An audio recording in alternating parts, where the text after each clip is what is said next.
प्रदेश चुनाव 2024 की अब बात कर लेते हैं। छठे चरण के लिए मतदान चल रहा है और 9 बजे तक का वोटिंग प्रतिशत अब सामने आ गया है। 10.82% वोटिंग हुई है। 9 बजे तक का आंकड़ा भी सामने आ गया है और सिलसिलेवार तरीके से आपको बताएं, उत्तर प्रदेश में 12.35% वोटिंग हुई है, 33%। वहीं बिहार में 9 बजे तक 9.66% वोटिंग हुई है। बिहार में थोड़ा लो डिप लग रहा है यहाँ वोटिंग प्रतिशत।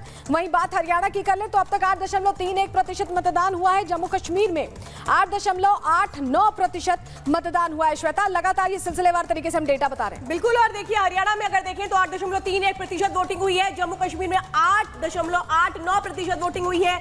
झारखंड में सुबह 9 बजे तक जो वोटिंग परसेंटेज है वो 11 के करीब नजर आता है। ओडिशा में 9 बजे तक 7.43% वोटिंग हुई है। पश्चिम बंगाल में सबसे ज्यादा अगर देखें इन 3 घंटों में 16 जो वोटिंग है वो देखने को मिल रही है। तो इस बीच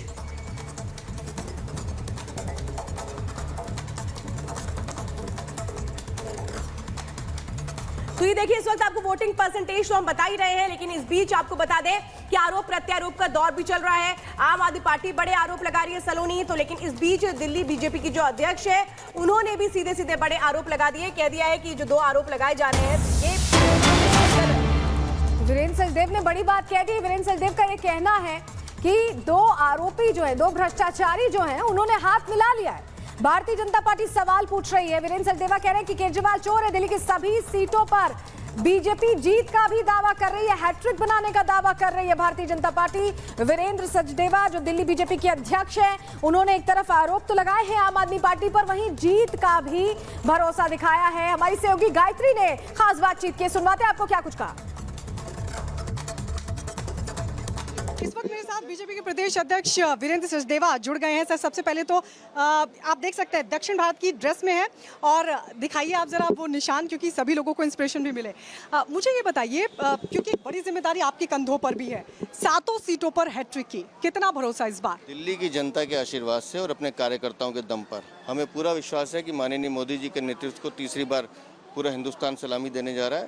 माननीय मोदी जी प्रधानमंत्री बनेंगे और दिल्ली की 7 सीटों पर कमल खिलेगा। इंडिया अलायंस है आपके सामने, लेकिन राहुल गांधी की तरफ से बयान दिया गया। उन्होंने कहा कि हेमंत सोरेन जेल में, फिर अरविंद केजरीवाल को जमानत कैसे? मतलब आपस में एक दूसरे पर सवाल उठा रहे हैं, तो कोई चुनौती नहीं? ये स्वार्थों का गठबंधन है, भ्रष्टाचारियों का गठबंधन है और दिल्ली की जनता, देश की राजधानी की जनता सब समझती है कि इन भ्रष्टाचारियों के साथ नहीं जाना है, विकास के साथ जाना है, विकसित भारत के लिए जाना है, इसलिए मोदी जी के साथ जाना है। आम आदमी पार्टी ने भ्रष्टाचार का आरोप लगाया कांग्रेस पर, फिर कांग्रेस ने लगाया शराब घोटाले का आरोप, अब दोनों ने हाथ मिला लिया है।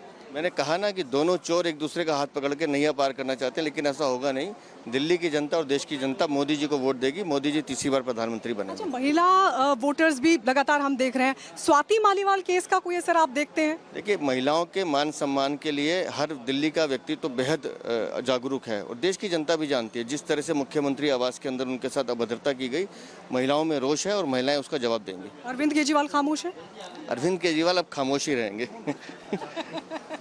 लेकिन उनकी चुप्पी के मायने आपको क्या लगता है? डरा हुआ आदमी है, अपराध से घिरा हुआ आदमी है। वो जानते हैं कि उन्होंने भ्रष्टाचार किया और 1 तारीख के बाद उनको फिर वहीं जाना है जहां से वो अंतरिम जमानत लेकर आए हैं, इसलिए उनको अपना हश्र पता है। लेकिन वो तो फिर जेल से सरकार चलाएंगे, इस पर क्या कहेंगे? जेल से सरकार, अब ये तो भविष्य बताएगा, लेकिन प्रशासनिक कुछ चीजें हैं जिनका मुझे लगता है आने वाला समय खुद जवाब देगा। तो इस बार मोदी की गारंटी और हैट्रिक?